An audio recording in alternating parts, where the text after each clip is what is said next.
name is Ashleigh James, and I'm the Academic Leader for Community Engagement within the School of Education, University of KwaZulu-Natal.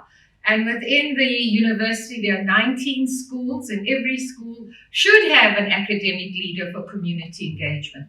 Notice I say should. Anyway, Ashleigh Brown-Grier is a Fulbright US student, and she was working with us from the end of 2022 into 2023. And she departed, I think it was in February this year, she went back home. And what is important is that in looking at the work that we were doing together, there's a program which is the Fulbright, obviously, Foreign Student Program. And as you can see, it's for graduate students, and there's so many different opportunities. And it is obviously hosted from the US Embassy. And approximately 4,000 foreign students receive Fulbright scholarships each year. And that's a significant number of students, and looking at opportunities and possibilities for the students to actually engage and for the students to experience different, I would say not just countries, but different contexts, because context is so much more expansive than just the country itself. So what is important here is that in our presentation, we were looking at how to encourage UKZN students to apply for the Fulbright Foreign Student Program. And the presentation also focuses on, number one, collaboration and partnerships and the importance of all of that within this Fulbright Foreign Student Program. Then the second part is looking at student engagement and enhancement and how we work with that. And the third part is really looking at best practices and the lessons learned.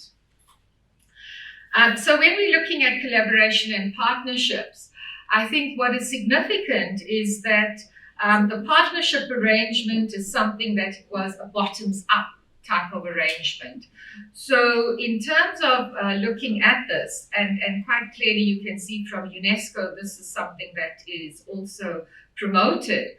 And it's also important that with collaborations, we include publications, projects, funding, that's the swear word, funding these days.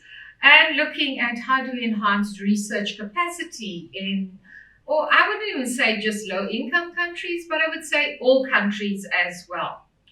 So it was important that Ashleigh, who came from America and who actually has her own NGO, a Fulbright NGO, worked with me, and we looked at how we could work with opportunities for our students.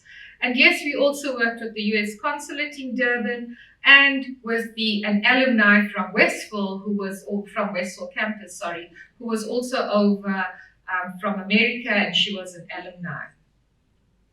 So when we're looking at the student engagement and enhancement, I think we all understand that with the increased globalization and also with the international opportunities that one is looking at, there's so much that we can benefit from in terms of students, staff, and staff. When I say staff, I mean both academic and admin in terms of these mobilities that are present.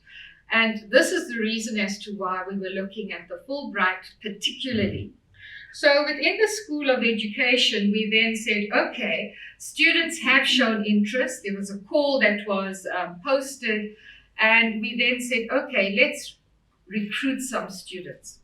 So the way in which we recruited the students was for me to put out a email on the system for students to respond to and to come to the first workshop that we actually had. Now, one of the things at UKZN, I don't know if it happens at all universities, students don't read their emails. Emails are the last thing that they read. Anyway, so we had the recruitment, and I think one of the persons, Lutando Malefe came to that first session in that recruitment. We've run this twice now. We ran it this year online, and last year we ran it face-to-face and also online, so it was a hybrid. And what was important was that students who came to the workshop, there were two workshops, it was for them to get an understanding of what the application entailed. I think what happens with students is they see an application and then they start thinking about, well, how should I go about this and what should I be doing with regard to it? Okay? And quite clearly you can see the timelines that we worked with here and the face-to-face and online and the writing workshops that we had with those students. When there's an application for any particular program, we have to analyze it so carefully. And one of the things that we had to do with the students is to do a timeline, January to April. And then we worked backwards and we started saying, okay, this call asks you to do a motivation and it also asks you to write an essay. And when you are asked to do this, follow the instructions that are carefully written in the application. And quite clearly, I mean, some students who came to those workshops didn't have the full idea of what was actually expected. And I think when we're looking at student motivations, what is important here is that it's so clear that for the master's degree program, it's looking at studying curriculum and instruction. I want to learn more about the US. So here, what Ashleigh did was she used her examples of what she was doing for the motivation when she was applying. She's had 3 of these scholarships. She's been to Asia, she's been South America, and now she was in South Africa. And she also runs her own NGO in America for the previously the HBC universities, colleges and universities, historically Black colleges and universities. And she's finding that those are the issues with students all over, not understanding really what is important and what is required with regard to the essays and the motivations. And that's why this is important. So here you can see these are 2 examples of the students who submitted their applications and they went to the interview process. So you submit your application, you go to the interview process, and from the interview process, you will then be selected. And these 2 students, we were really happy that they got to the interview process and they were not finally selected. But as you can see, these are the exact examples of what they had put into their motivations with regard to taking them to that interview process.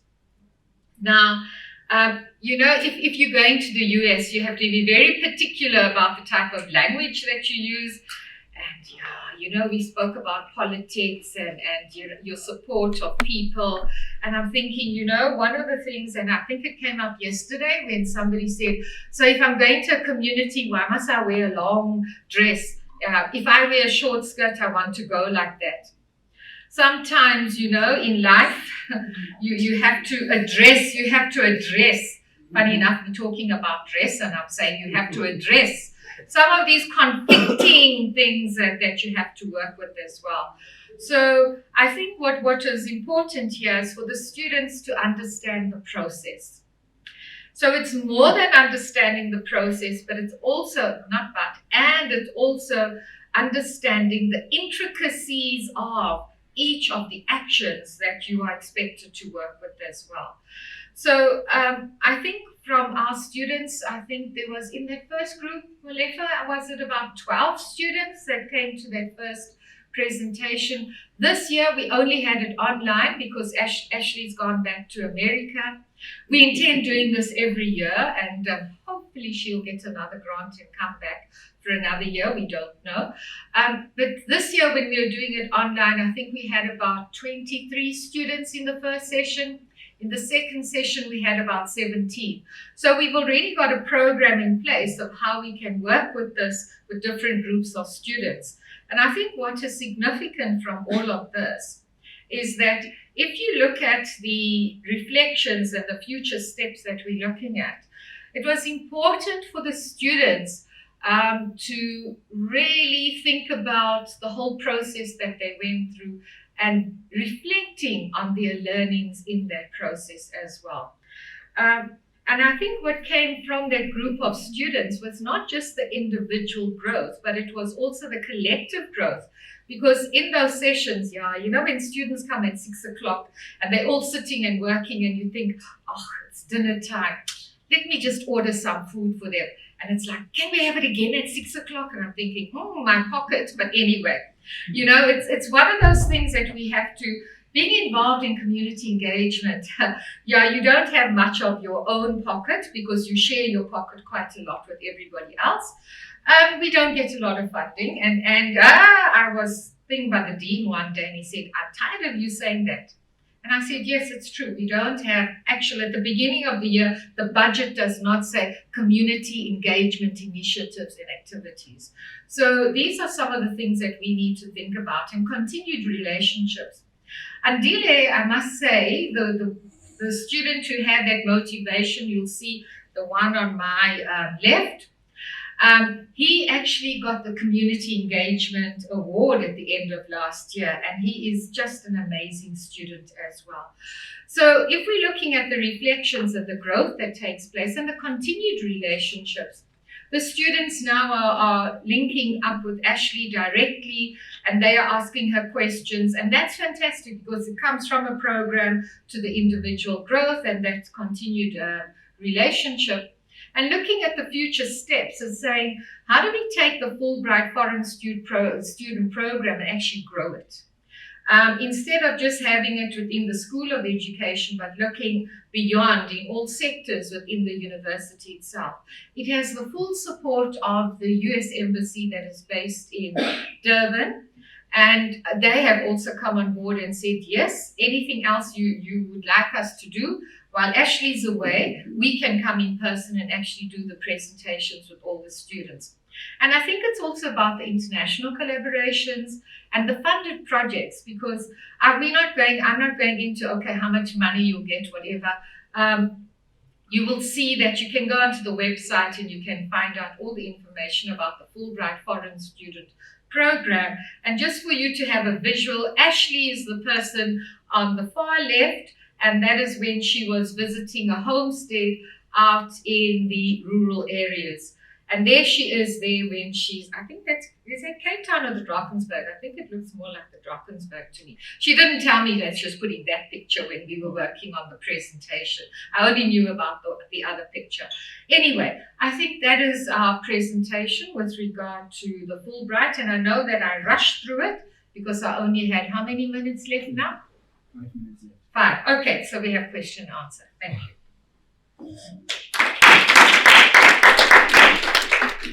Thank you so much, Angela. Can you please have some questions, comments?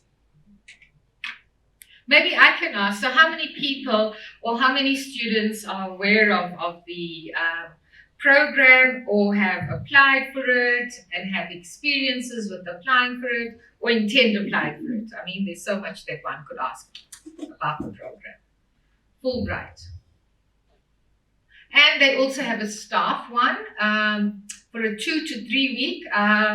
The embassy just sent that to me, I think it was a month back, when Ashleigh said, oh, she can't come, she can't get funding. So Susan said, Angela, tell Ashleigh she can also do this.